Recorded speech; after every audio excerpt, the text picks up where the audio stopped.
You will hear a number of different recordings, and you will have to answer questions on what you hear. There will be time for you to read the instructions and questions, and you will have a chance to check your work. All the recordings will be played once only. The test is in 4 sections. At the end of the test, you will be given 10 minutes to transfer your answers to an answer sheet. Now turn to Section 1. Section 1. You will hear a telephone conversation between a woman who wants to attend a cookery class and an official at a tourist information centre. First, you have some time to look at questions 1 to 6.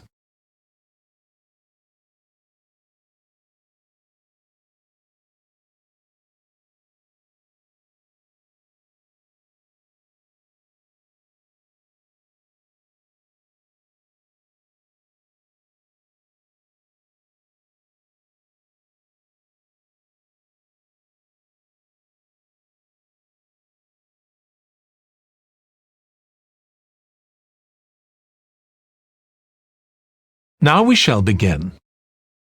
You should answer the questions as you listen because you will not hear the recording a second time.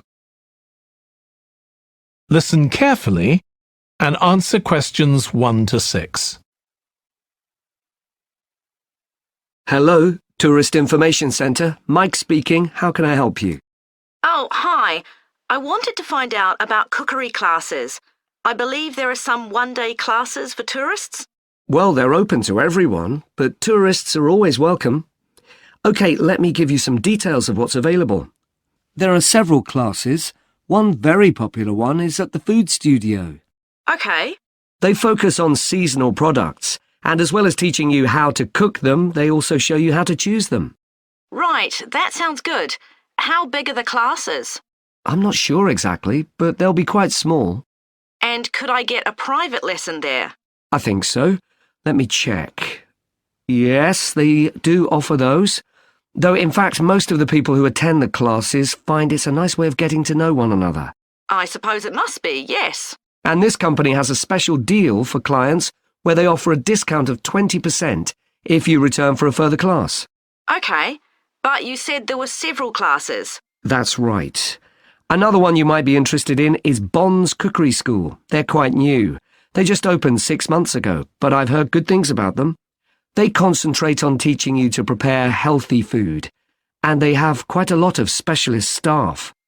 So, is that food for people on a diet and things like that? I don't know if I'd be interested in that. Well, I don't think they particularly focus on low-calorie diets or weight loss.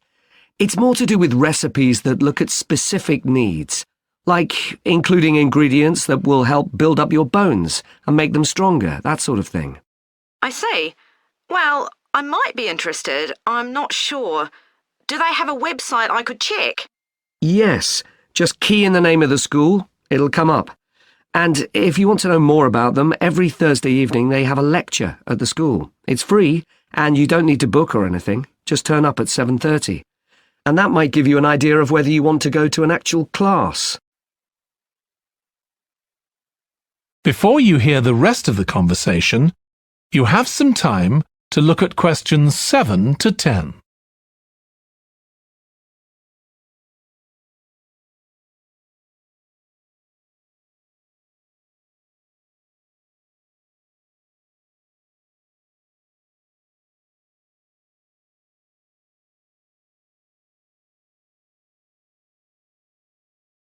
Now listen and answer questions 7 to 10. OK, there's one more place you might be interested in. That's got a rather strange name. It's called the Ielts Centre. That's spelled A-R-R-E-T-S-A. OK. They've got a very good reputation. They do a bit of meat and fish cookery, but they mostly specialise in vegetarian dishes. Right. That's certainly an area I'd like to learn more about. I've got lots of friends who don't eat meat. In fact, I think I might have seen that school today. Is it just by the market? That's right. So they don't have any problem getting their ingredients. They're right next door. And they also offer a special 2-hour course in how to use a knife. They cover all the different skills, buying them, sharpening, chopping techniques. It gets booked up quickly, though, so you'd need to check it was available. Right, well, thank you very much. I'll go and check that out. That is the end of section 1. You now have half a minute to check your answers.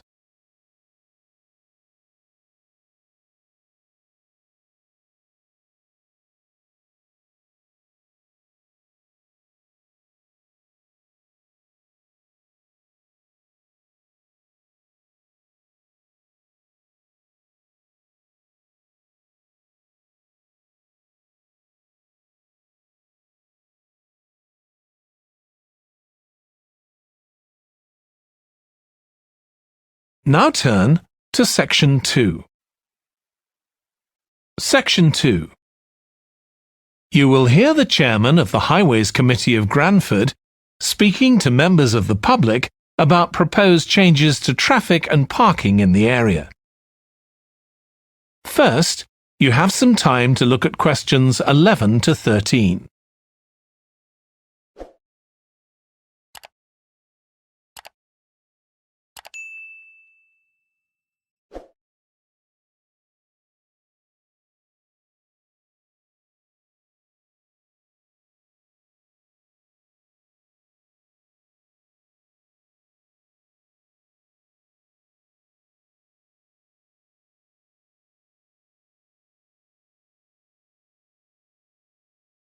Now listen carefully and answer questions 11 to 13.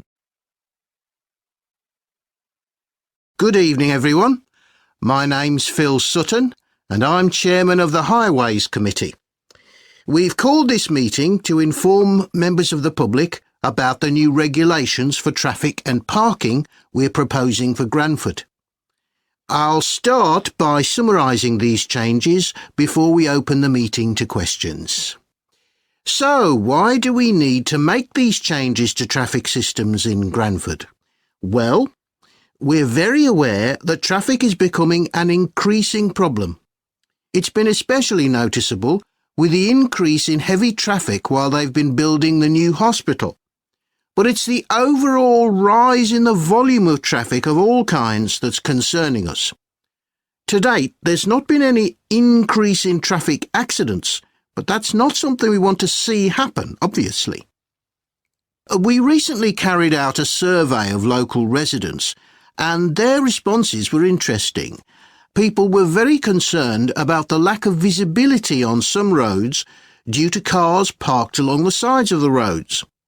We'd expected complaints about the congestion near the school when parents are dropping off their children or picking them up. But this wasn't top of the list, and nor were noise and fumes from trucks and lorries, though they were mentioned by some people.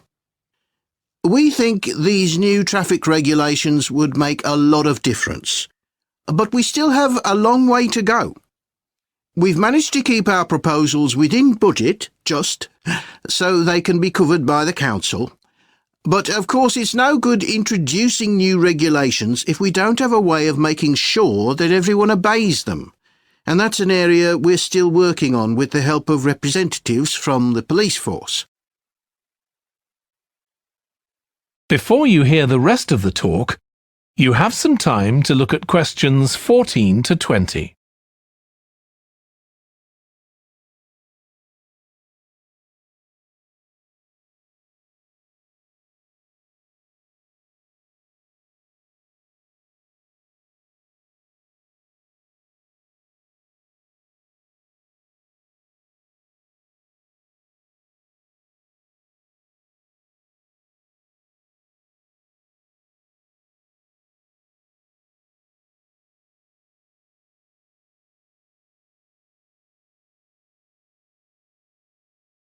Now listen and answer questions 14 to 20.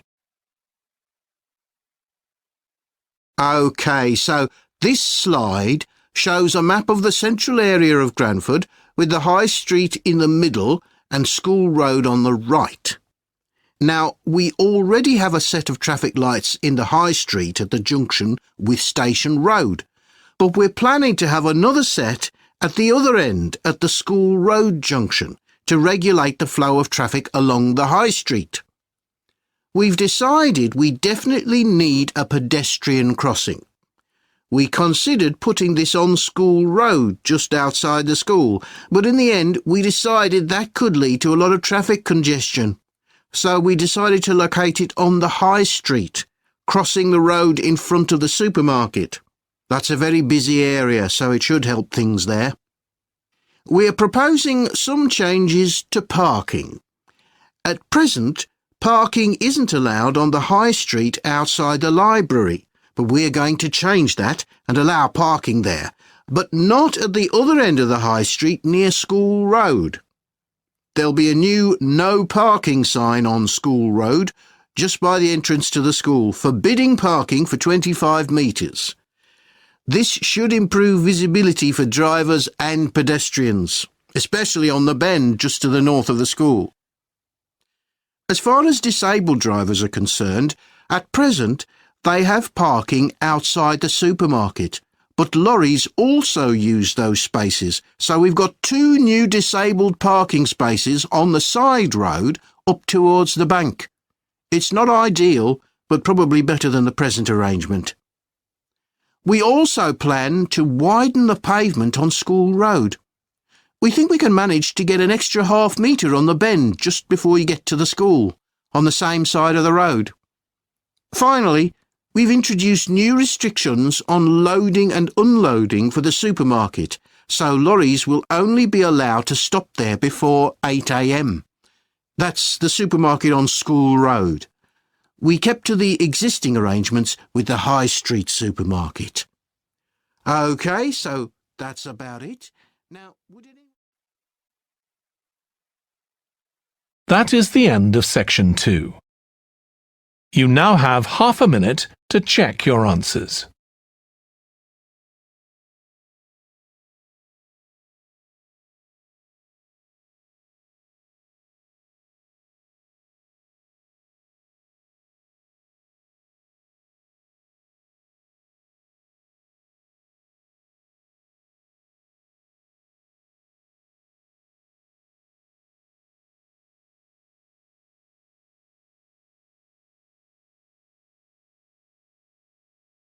Now turn to section 3.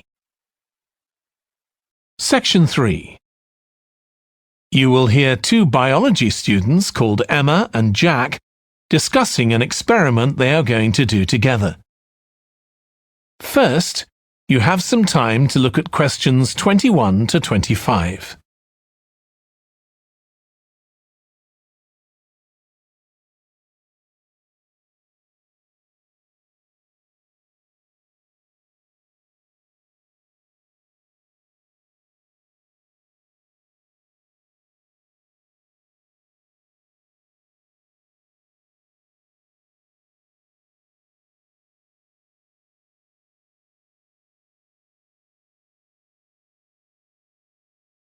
Now listen carefully and answer questions 21 to 25.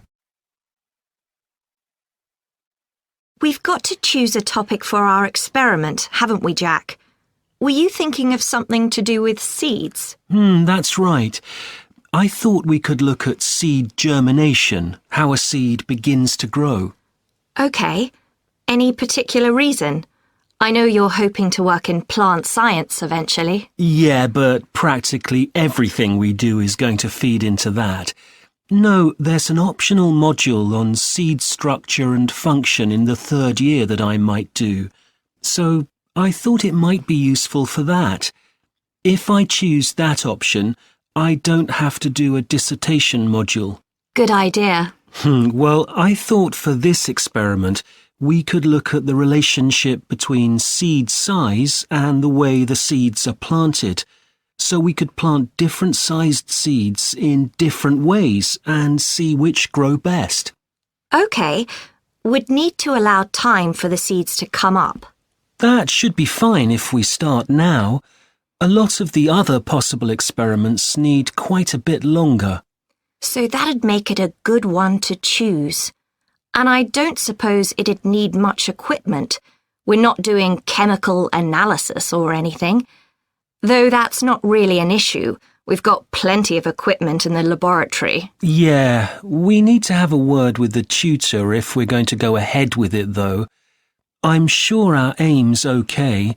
It's not very ambitious, but the assignment's only 10% of our final mark, isn't it? But we need to be sure we're the only ones doing it. Yeah, it's only 5% actually, but it'd be a bit boring if everyone was doing it. Did you read that book on seed germination on our reading list? The one by Graves? I looked through it for my last experiment, though it wasn't all that relevant there. It would be for this experiment, though. I found it quite hard to follow.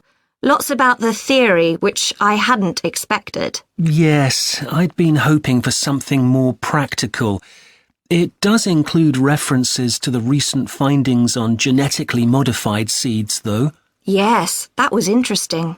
I read an article about seed germination by Lee Hall. About seeds that lie in the ground for ages and only germinate after a fire. That's the one. I knew a bit about it already, but not about this research.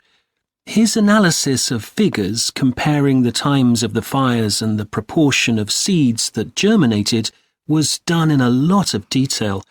Very impressive. Was that the article with the illustrations of early stages of plant development? They were very clear. I think those diagrams were in another article. Before you hear the rest of the discussion, you have some time to look at questions 26 to 30.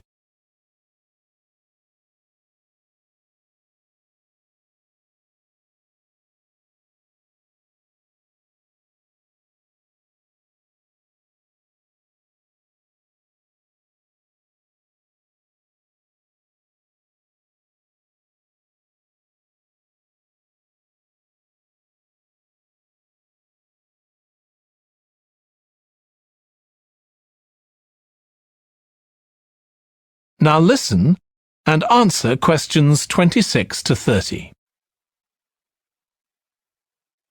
Anyway, shall we have a look at the procedure for our experiment?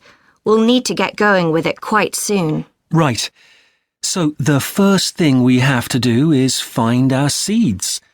I think vegetable seeds would be best, and obviously they mustn't all be the same size. So how many sorts do we need? About 4 different ones? I think that would be enough. There'll be quite a large number of seeds for each one. Then for each seed we need to find out how much it weighs and also measure its dimensions, and we need to keep a careful record of all that. That'll be quite time-consuming, and we also need to decide how deep we're going to plant the seeds, right on the surface a few millimetres down or several centimetres. OK, so then we get planting. Do you think we can plant several seeds together in the same plant pot? No, I think we need a different one for each seed. Right. And we'll need to label them. We can use different coloured labels. Then we wait for the seeds to germinate. I reckon that'll be about 3 weeks, depending on what the weather's like. Then we see if our plants have come up and write down how tall they've grown. Then all we have to do is look at our numbers and see if there's any relation between them. That's right. So then we get... That is the end of section 3. You now have half a minute to check your answers.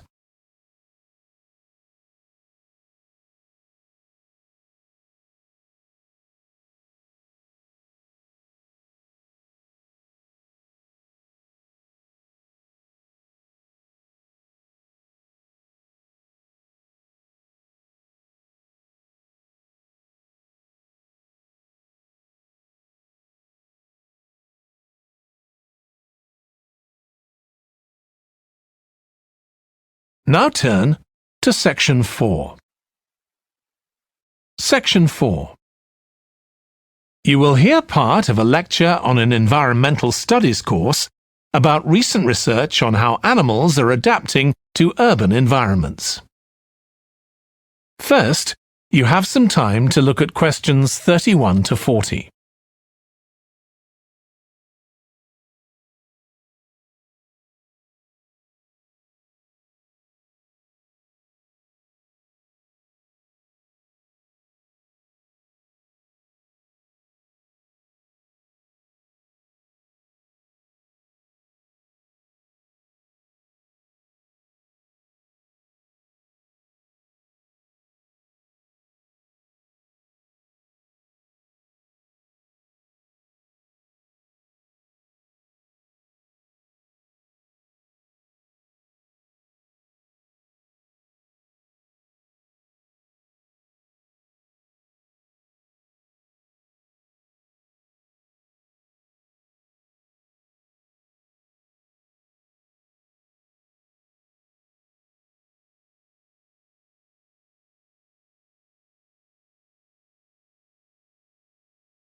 Now listen carefully and answer questions 31 to 40.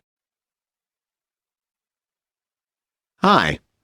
Today we're going to be looking at animals in urban environments, and I'm going to be telling you about some research on how they're affected by these environments. Now, in evolutionary terms, urban environments represent huge upheavals, the sorts of massive changes that usually happen over millions of years. And we used to think that only a few species could adapt to this new environment. One species which is well known as being highly adaptable is the crow, and there have been various studies about how they manage to learn new skills. Another successful species is the pigeon, because they're able to perch on ledges on the walls of city buildings, just like they once perched on cliffs by the sea. But, in fact, we're now finding that these early immigrants were just the start of a more general movement of animals into cities, and of adaptation by these animals to city life. And one thing that researchers are finding especially interesting is the speed with which they're doing this. We're not talking about gradual evolution here. These animals are changing fast. Let me tell you about some of the studies that have been carried out in this area. So, in the University of Minnesota, a biologist called Emily Snellrud and her colleagues looked at specimens of urbanized small mammals such as mice and gophers that had been collected in Minnesota and that are now kept in museums there. And she looked at specimens that had been collected over the last 100 years, which is a very short time in evolutionary terms. And she found that during that time, these small mammals had experienced a jump in brain size when compared to rural mammals. Now, we can't be sure this means they're more intelligent, but since the sizes of other parts of the body didn't change, it does suggest that something cognitive was going on. And Snellrud thinks that this change might reflect the cognitive demands of adjusting to city life, having to look in different places to find food, for example, and coping with a whole new set of dangers.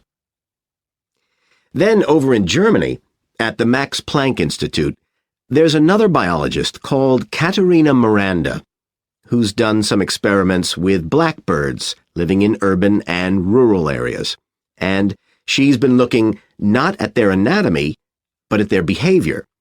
So, as you might expect, she's found that the urban blackbirds tend to be quite bold. They're prepared to face up to a lot of threats that would frighten away their country counterparts.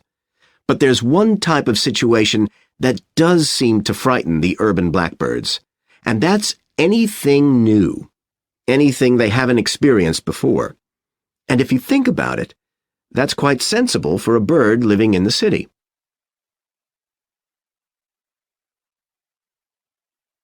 Jonathan Atwell, in Indiana University, is looking at how a range of animals respond to urban environments. He's found that when they're under stress, their endocrine systems react by reducing the amount of hormones such as corticosterone into their blood. It's a sensible-seeming adaptation. A rat that gets scared every time a subway train rolls past won't be very successful. There's just one more study I'd like to mention, which is by Sarah Parton and her team. And they've been looking at how squirrels communicate in an urban environment, and they've found that a routine part of their communication is carried out by waving their tails. You do also see this in the country, but it's much more prevalent in cities, possibly because it's effective in a noisy environment. So, what are the long-term implications of this?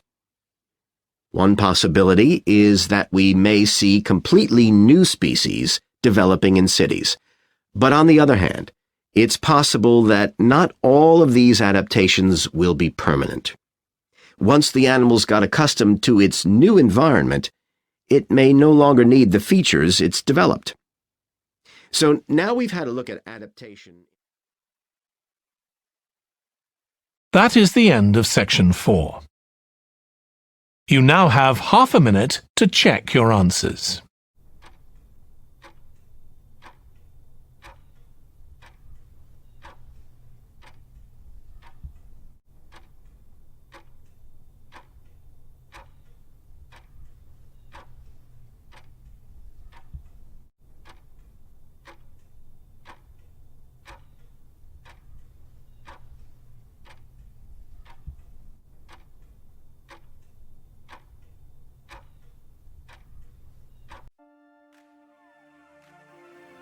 That is the end of the listening test.